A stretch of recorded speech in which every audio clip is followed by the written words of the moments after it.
دوستو، کربلا کے میدان میں جب حضرت امام حسین رضی اللہ تعالیٰ عنہ کا سر مبارک کاٹا گیا تو دشمنوں کا لشکر اس کٹا ہوا سر یزید کے محل کی طرف لے کر چلا۔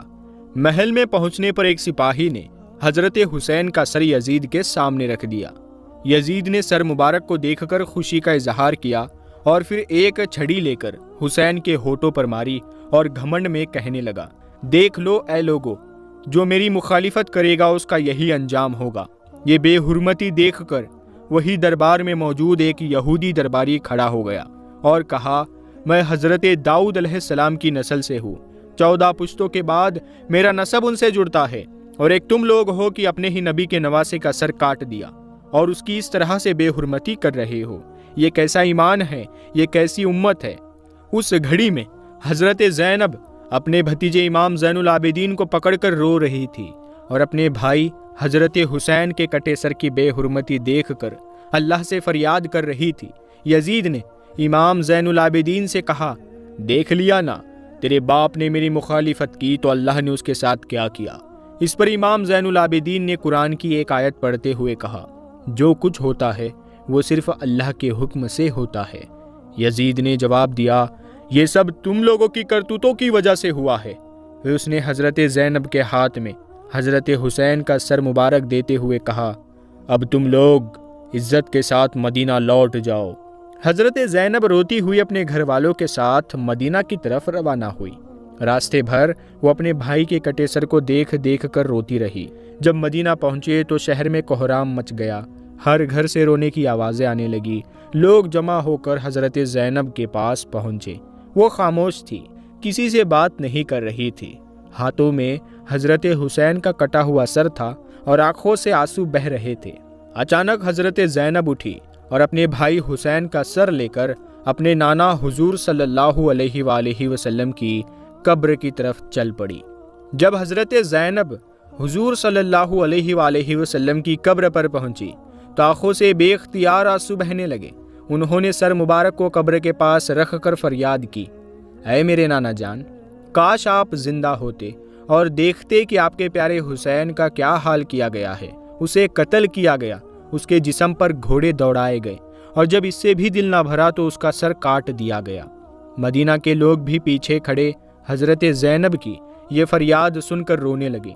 شام ہوتے ہوتے حضرت حسین کا سر مبارک ان کی والدہ حضرت فاطمہ رضی اللہ تعالیٰ عنہ کی قبر کے پاس دفن کیا گیا۔ ابن زبیرہ جس نے حسین کو غالیہ دی تھی، حضرت حسین نے اسے بد دعا دی کہ اللہ تیرا جسم ٹکڑے ٹکڑے کر دے۔ وہ گھوڑے سے گرا، ٹانگ پھنسی اور پتھروں پر گھسیٹتے گھسیٹتے پورے جسم کے ٹکڑے ہو گئے۔ صرف اس کی ٹانگ بچی جو گھوڑے سے بندھی تھی۔ ابن نمیر جس نے پانی پینے سے روکا اور گردن میں تیر مارا، حضرت حسین نے بد دعا دی، اللہ تجھے ہمیشہ پیاسا رکھے۔ وہ آدمی دن بھر پانی پیتا رہا پھر بھی پیاس نہ بجھی، آخر پیٹ پھٹ گیا اور وہ مر گیا۔ ابن زیاد جس نے سر کاٹنے کا حکم دیا، اس کا نوکر کہتا ہے، جیسے ہی اس نے محل میں قدم رکھا سامنے سے آگ کا شعلہ اس کی طرف لپکا، مگر اللہ کی طرف سے اچانک وہ آگ غائب ہو گئی۔ اس نے مجھ سے کہا، یہ کسی کو مت بتانا۔ 61 ہجری 10 محرم کا دن جب حضرت امام حسین رضی اللہ تعالیٰ عنہ سجدے کی حالت میں شہید ہوئے تو کربلا کے میدان میں اچانک اندھیرا چھا گیا، سورج کو گرہن لگ گیا، پورا میدان سناٹے میں ڈوب گیا، آسمان سرخ ہو گیا، خانہ کعبہ ہلنے لگا، حضور صلی اللہ علیہ وآلہ وسلم کی قبر مبارک سرخ ہو گئی۔ یہ سب دیکھ کر یزید کی فوج بھی کانپنے لگی تھی۔ اب ہم آپ کو بتاتے ہیں حضرت امام حسین کی ایک زندہ کرامت کے بارے میں۔ وہ مبارک پتھر جس پر حضرت امام حسین کا کٹا ہوا سر مبارک رکھا گیا تھا، ہر سال 10 محرم کے دن اس سے خون بہنے لگتا ہے۔ وہ پتھر خون سے سرخ ہو جاتا ہے اور لوگ آج بھی اسے اپنی آنکھوں سے دیکھتے ہیں۔ حدیث میں اور اتہاس میں بھی آتا ہے، عاشورہ کے دن آسمان رویا تھا، بیت المقدس میں پتھر کو الٹا کیا جاتا تو نیچے سے تازہ خون نکلتا۔ جعفر بن سلیمان لکھتے ہیں، اس دن کی خون کی بارش کا اثر گھروں کی دیواروں تک پر دکھا۔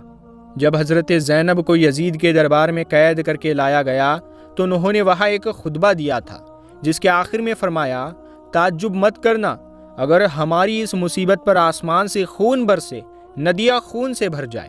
یزید کی فوج جب شہیدوں کے سروں کو نیزوں پر رکھ کر حضرت زینب اور اہل حرم کو قید کر کے کوفہ سے دمشق لے جا رہی تھی تو ایک مقام پر ایک راہب یعنی عیسائی سادھو نے درخواست کی، حسین کا سر مبارک مجھے ایک رات کے لیے دے دو۔ انہوں نے سونے کے بدلے میں حسین کا سر لے کر اپنی خانقاہ میں رکھا۔ انہوں نے جو پتھر سر مبارک کے لیے استعمال کیا وہ خون سے لال ہو گیا۔ پھر سالوں تک یہ پتھر وہی موجود رہا۔ ہجری 335 میں ہمدانی بادشاہ نے حلب فتح کیا، وہ بھی اس پتھر کی زیارت کرتا رہا۔ اس نے وہاں ایک شاندار عمارت بھی بنوا دی۔ پھر ہجری 345 میں عثمانی بادشاہ آیا، اس نے اس عمارت کو ہتھیاروں کا گودام بنا دیا اور زیارت پر روک لگا دی۔ پھر اللہ کا عذاب 20 محرم 347 ہجری ایک زوردار دھماکہ ہوا اور وہ عمارت جل کر خاک ہو گئی، مگر سب خاک ہوا، صرف وہ پتھر صحیح سلامت نکلا۔ پھر لوگوں نے اس پتھر کو مسجد زکریا میں لے گئے، مگر بعد میں واپس اسی عبادت گاہ میں رکھ دیا گیا۔ آج بھی وہ عمارت اسی حالت میں قائم ہے، اور آج بھی ہر سال 1 محرم سے 10 محرم تک اس پتھر سے خون کے قطرے نکلتے ہیں۔ وہ پتھر ایسا دکھتا ہے جیسے کوئی گہرا زخم لگا ہو، خون بہتا ہے اور لوگ دیکھ کر رونے لگتے ہیں۔ یہ ہے حضرت امام حسین کی زندہ کرامت، جس کی وجہ سے آج بھی دنیا کربلا کو یاد کرتی ہے۔ یاد رکھیے، اگر حسین نے قربانی نہ دی ہوتی تو آج دین اسلام کا نام لینے والا کوئی نہ ہوتا۔ دوستو، اب ہم آپ کو بتاتے ہیں، حضور پاک صلی اللہ علیہ وآلہ وسلم نے ارشاد فرمایا، اللہ تعالیٰ 10 عورتوں سے بہت زیادہ محبت کرتا ہے، یعنی ایسی 10 عورتیں ہیں جو اللہ کو بے حد پیاری ہوتی ہے۔ تو آئیے جانتے ہیں کون ہیں وہ خوش نصیب عورتیں۔ نمبر 1، پردہ کرنے والی عورت۔ حضور صلی اللہ علیہ وآلہ وسلم نے ارشاد فرمایا، جنت میں لوگ اللہ کے دیدار کے خواہش مند ہوں گے، لیکن اللہ خود اس عورت کے دیدار کا خواہش مند ہوگا جو دنیا میں پردے کی حالت میں رہتی تھی۔ نمبر 2، شوہر کی فرما بردار عورت۔ آپ صلی اللہ علیہ وسلم نے فرمایا، وہ عورت جو اپنے شوہر کا حکم مانتی ہے اس سے اللہ بہت زیادہ محبت کرتا ہے۔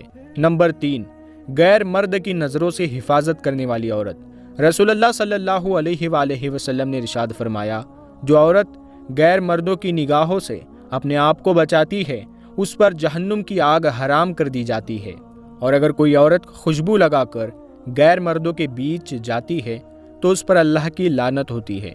نمبر 4، اللہ کی عبادت کرنے والی عورت۔ وہ پاک دامن عورت جو نماز روزے کی پابندی کرتی ہے، اپنے شوہر کی خدمت کرتی ہے، اس کے لیے جنت کے 8 دروازے کھولے جائیں گے۔ نمبر 5، شوہر سے ہمیشہ راضی رہنے والی عورت۔ رسول اللہ صلی اللہ علیہ وآلہ وسلم نے فرمایا، وہ عورت جس کا شوہر اسے راضی ہو کر دنیا سے جائے اس پر جنت واجب ہو جاتی ہے۔ نمبر 6، چگلی اور غیبت نہ کرنے والی عورت۔ وہ عورت جو جھوٹ نہ بولے، چگلی نہ کرے، غیبت نہ کرے اور فتنہ فساد سے دور رہے، اللہ اس عورت کو بھی بے حد پسند کرتا ہے۔ نمبر 7، پاک صاف رہنے والی عورت۔ وہ عورت جو حیض کے دنوں میں بھی صاف صفائی کا خیال رکھتی ہے، پاکیزگی میں رہتی ہے، وہ بھی اللہ کی پسندیدہ بندی ہوتی ہے۔ نمبر 8، توبہ کرنے والی عورت۔ آپ صلی اللہ علیہ وآلہ وسلم نے فرمایا، اللہ توبہ کرنے والوں سے محبت کرتا ہے۔ جو عورت استغفار کرتی رہتی ہے اللہ اسے بے حد قریب لیتا ہے۔ نمبر 9، صبر کرنے والی عورت۔ جو عورت مصیبت میں صبر کرتی ہے، تکلیف میں بھی اللہ کی رضا پر راضی رہتی ہے، وہ اللہ کی محبوبہ بن جاتی ہے، اللہ اس سے محبت کرتا ہے۔ نمبر 10، معاف کرنے والی عورت۔ آپ صلی اللہ علیہ وآلہ وسلم نے فرمایا، جو عورت دوسروں کی غلطیوں کو معاف کر دیتی ہے، اپنے غصے کو پی جاتی ہے، اللہ اسے بے حد پسند کرتا ہے۔ اب ایک نصیحت، حضرت علی رضی اللہ تعالیٰ عنہ کی بات ہے۔ ایک شخص حضرت علی کے پاس آیا اور پوچھا، یا علی، میں ایک عورت سے نکاح کرنا چاہتا ہوں، مگر کیسے جانوں کہ وہ وفادار بیوی ثابت ہوگی یا نہیں؟ شیر خدا حضرت علی نے فرمایا، جو عورت اپنے ماں باپ کی توہین کرتی ہے، استاد سے بدتمیزی کرتی ہے اور اپنے گھر کی باتیں باہر والوں سے کہتی ہے، سمجھ لو وہ کبھی اچھی بیوی نہیں بن سکتی۔ جس عورت کی فطرت میں جھوٹ اور دھوکہ ہو وہ کبھی کسی سے وفا نہیں کر سکتی۔ پیاری اسلامی بہنوں، اگر آپ چاہتی ہے کہ اللہ آپ سے محبت کرے تو ان 10 باتوں کا ضرور خیال کرے۔ اللہ تعالی ہم سب کو نیک اور پاک لوگوں میں شمار کرے۔ اور اہل بیت کی محبت ہمارے دلوں میں بسا دے، آمین ثم آمین۔ بس دوستو آج کی ویڈیو میں اتنا ہی، اگلی ویڈیو میں پھر ملاقات ہوگی، تب تک کے لیے اللہ حافظ۔